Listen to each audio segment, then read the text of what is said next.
छोड़ो को नमस्कार, बड़ों को प्रणाम, साथ वालों को राम राम। मैं हूं केतन और स्वागत करता हूं आपके अपने चैनल इस स्टोरी टाइम में। आज बात करते हैं हम यूपी के एक बहुत ही बड़े डॉन मुन्ना बजरंगी के बारे में। जी हाँ, आपने सही सुना, मुन्ना बजरंगी के बारे में।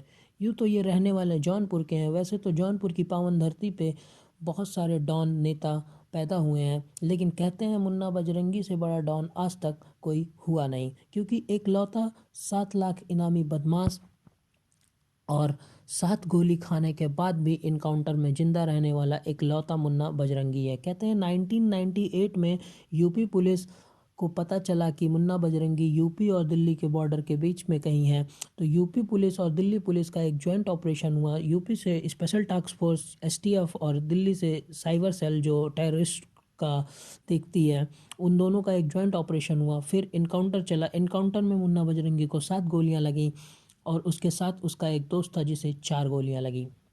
उसके बाद पुलिस ने शिनाख्त की तो पुलिस को लगा कि मुन्ना बजरंगी मर चुका है। उसके बाद उन्होंने उसे गाड़ी में डाला और गवर्नमेंट हॉस्पिटल लेके गवर्नमेंट हॉस्पिटल इसलिए लेके गए क्योंकि एक रूल होता है, अगर इनकाउंटर इन सब की होती है तो ये एक नियम है, कानून है कि आप उसे गवर्नमेंट हॉस्पिटल ही ले जा सकते हैं। जब मुन्ना बजरंगी के कानों में आवाज़ गई डॉक्टर्स की और हॉस्पिटल स्टाफ्स की, तब उसने थोड़ा अपने हाथ पैर हिलाए और बोला।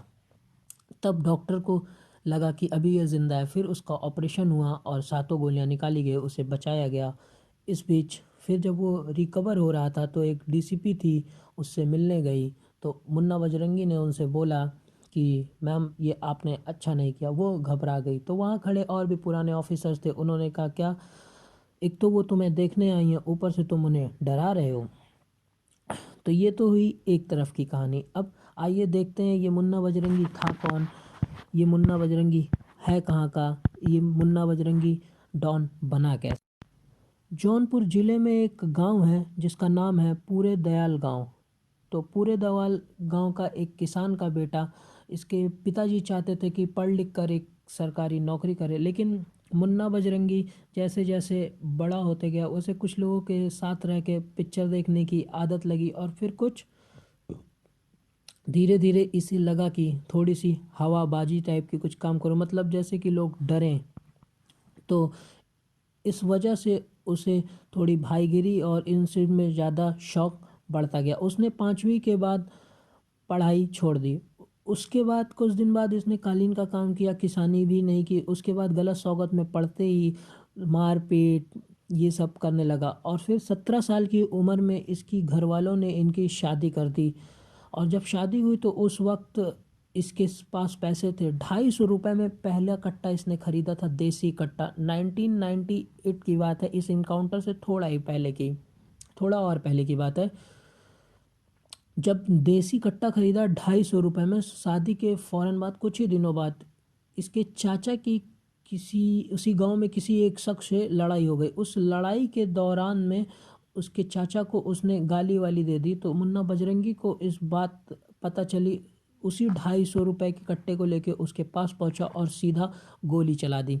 और पहली बार 17 साल, जब ये बालिग भी नहीं हुआ था, तब कत्ल की मुकदमे की जो कार्रवाई होती है इसके ऊपर शुरू होती है। पहला क्राइम पुलिस डिक्शनरी में जौनपुर में मुन्ना बजरंगी के बारे में 17 साल की उम्र में लिख दिया जाता है। तो क्योंकि नाबालिग था तो बहुत दिन तक जेल में रहता नहीं है, बाहर आ जाता है। फिर धीरे धीरे ये गुंडागर्दी, धमकाना, लड़ाई झगड़ा, वसूली, इन सब कामों में अपना हाथ डाल देता है। ये सब काम इसके चलते रहते हैं।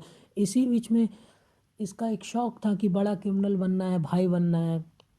तो जो बड़े क्रिमिनल थे, बड़े बड़े भाई लोग थे, उन्हें ये फॉलो करता था। उसमें एक नाम था मुख्तार अंसारी।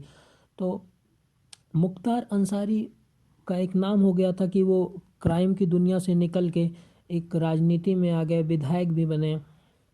तो ये मुख्तार अंसारी के गैंग में एंट्री मानी। उसने कहा कि आगे बढ़ना है कि तो मुख्तार अंसारी का साथ चाहिए। उस वक्त मुख्तार अंसारी को अपने सरकारी रेलवे ठेके और चीज़ों के लिए कोई ऐसा बंदा चाहिए था। तो मुन्ना बजरंगी के इस कत्ल की कहानी तक मुख्तार अंसारी तक जब पहुंची तो मुख्तार अंसारी ने मुन्ना बजरंगी को अपने साथ रख लिया। और फिर धीरे धीरे ऐसा हुआ, एक वक्त आया कि मुख्तार अंसारी का मेन शूटर मुन्ना बजरंगी बन गया। मुख्तार अंसारी के कहने पर हर काम करने लगा। फिर बीच में एक बार ये बहुत करीब आ गए और एक इंसिडेंस ऐसा भी हुआ कि एक गैंग वॉर हुई, जिसके बाद मुन्ना बजरंगी को गोली लगी और मुख्तार अंसारी, उस इंसिडेंस के बाद जब मुन्ना बजरंगी का उन्होंने मुख्तार अंसारी ने काफ़ी ख्याल रखा, तो उसके बाद ये दोनों और करीब आ गए। और फिर चलते चलते मुन्ना बजरंगी मुख्तार अंसारी का एकदम राइट हैंड हो गया कि मुख्तार अंसारी अपने दुश्मनों को धमकाना, हर काम मुख्तार अंसारी का मुन्ना बजरंगी देखने लगा। मुन्ना बजरंगी का अब तक नाम हो चुका था, लेकिन असली नाम मुन्ना बजरंगी का जब असली दहशत फैली वो 2005 में फैली, 2005 में। जिस धंधे में मुख्तार अंसारी था, चाहे वो रेलवे के टेंडर हों, चाहे और भी ठेके हों, दारू के ठेके हों, धमकी और काफ़ी धंधे, उसी में एक और धीरे धीरे कृष्णानंद राय नाम है, जो बीजेपी के दबंग और चुनाव लड़े और एमएलए बन गए, जिस तरीके से मुख्तार अंसारी। तो इन दोनों की भी आपस में दुश्मनी होने लगी, क्योंकि दोनों एक ही जगह एक ही टेंडर के लेने के चक्कर में बोली लगी और आपस में टेंडर को लेके काफ़ी दुश्मनी बढ़ गई। तो धीरे धीरे काफ़ी इतनी दुश्मनी बढ़ गई कि धीरे धीरे एक दूसरे को ये कंपटीटर मानने लगे।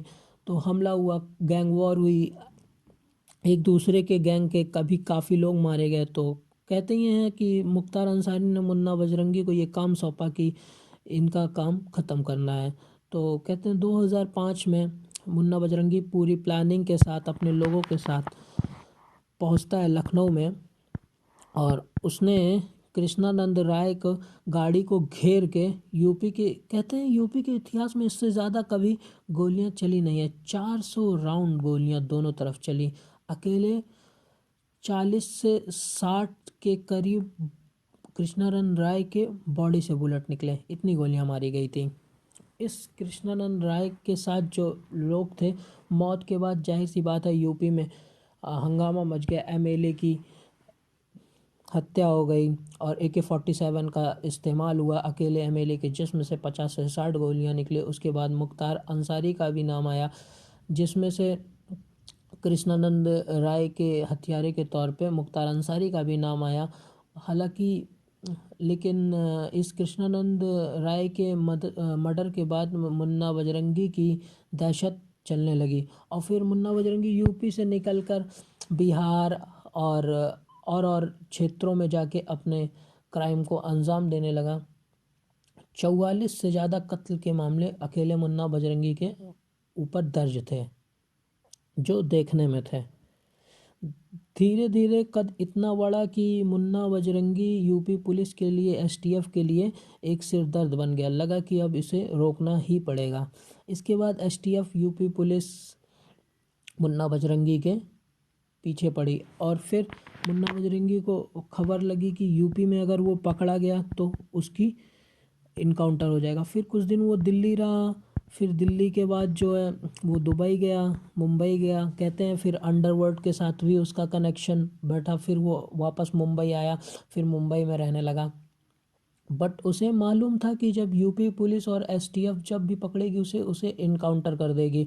तो इस दौरान में मुन्ना बजरंगी के दिमाग में ये आने लगा कि जिस तरह से बाकी क्रिमिनल की दुनिया से पॉलिटिक्स शुरू कर देते हैं और पॉलिटिक्स की कदम रख देते हैं और फिर हर चीज़ बदल जाती है, तो उसे लगा कि मैं भी पॉलिटिक्स का दामन थामता हूँ और राजनीति में आ जाता हूँ। तो इसके लिए उसे लगा कि राजनीति में आने के लिए, एमएलए या एमपी बनने के लिए अपनी जान बचाऊं, इनकाउंटर से बचूं। तो ऑफिशियली तो नहीं है, अनऑफिशियली सच है, सभी जानते हैं कि जब यूपी पुलिस से छुपता फिर रहा था, कभी मुंबई कभी दुबई,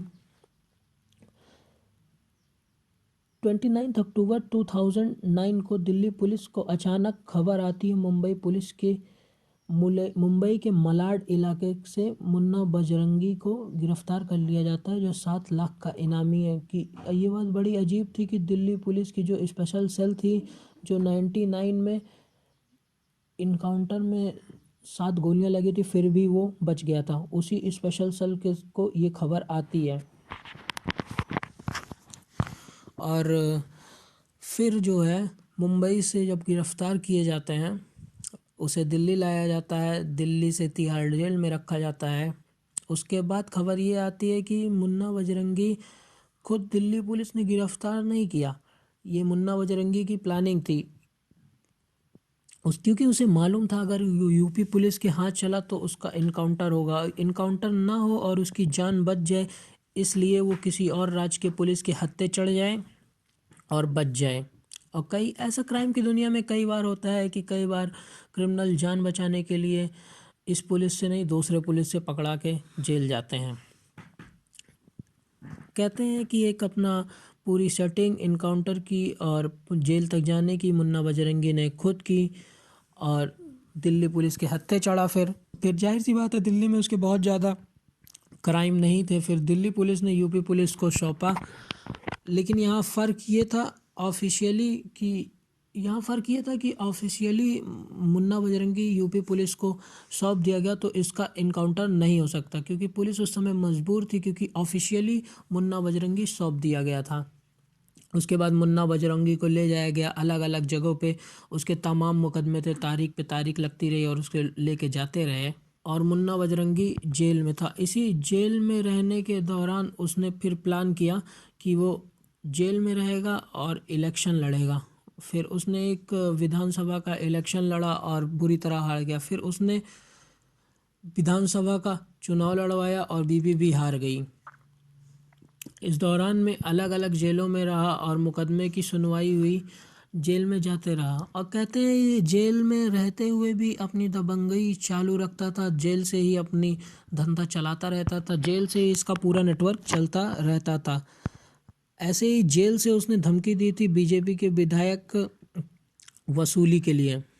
तो उसी का एक मुकदमा चल रहा था, तब लोकेश डिस्ट्रिक्ट ने कंप्लेन कर दी थी। तब मुन्ना बजरंगी झांसी की जेल में बंद था। तब लोकेश डिस्ट्रिक्ट ने जब शिकायत की तो वो जुरिडिक्शन आ रहा था वाजपत का, तो उसी की सुनवाई के लिए 8 जुलाई को मुन्ना बजरंगी को झांसी जेल से राजपत जेल लेके आए। अगले दिन उसको कोर्ट में पेश होना था।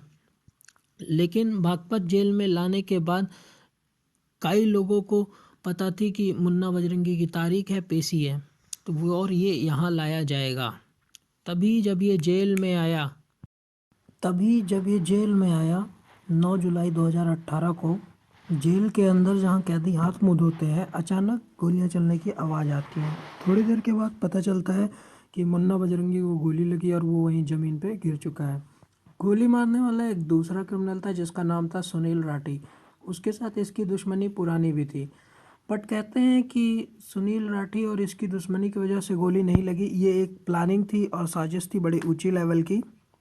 और बाजपत जेल के अंदर सोचिए आप, जेल के अंदर कैदी और वहाँ पे भी एक कैदी के पास पिस्टल है और वो उससे मुन्ना बजरंगी जैसे क्रिमिनल को गोली मार रहा है। और फिर मुन्ना बजरंगी को गोली मारी जाती है और फिर उसे हॉस्पिटल लेके जाया जाता है, तब तक उसकी मौत हो जाती है। 7 गोली खाने के बाद मुन्ना बजरंगी इनकाउंटर में बच गया था, लेकिन यहाँ करीब से मारी गई ठीक निशाने पे गोली से नहीं बच पाया। सुनील लाठी को फिर पकड़ा जाता है, पूछताछ होती है, जेल ले जाते हैं।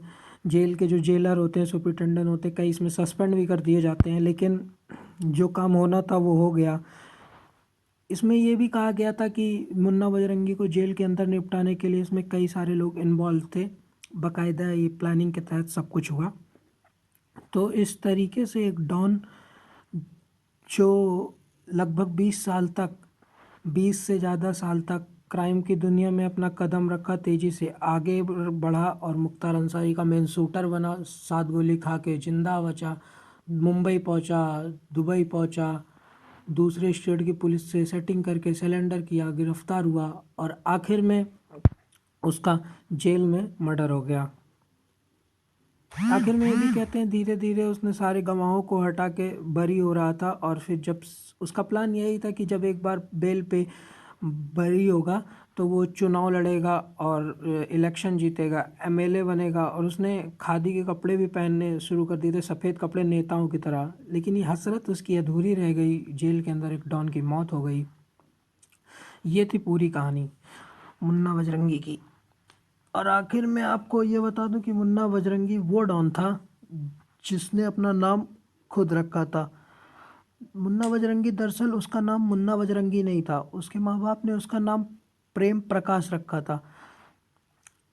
प्रेम प्रकाश ने जब पहला कत्ल किया, गुनाह किया, तब धीरे धीरे जब उसका नाम होने लगा तब उसने अपना नाम खुद रखा मुन्ना बजरंगी। अपना नाम खुद रखने वाला एक ये डॉन था। उम्मीद करता हूँ आपको ये कहानी अच्छी लगी हो। अगर अच्छी लगी हो तो शेयर करिएगा, सब्सक्राइब करिएगा और सपोर्ट करिएगा।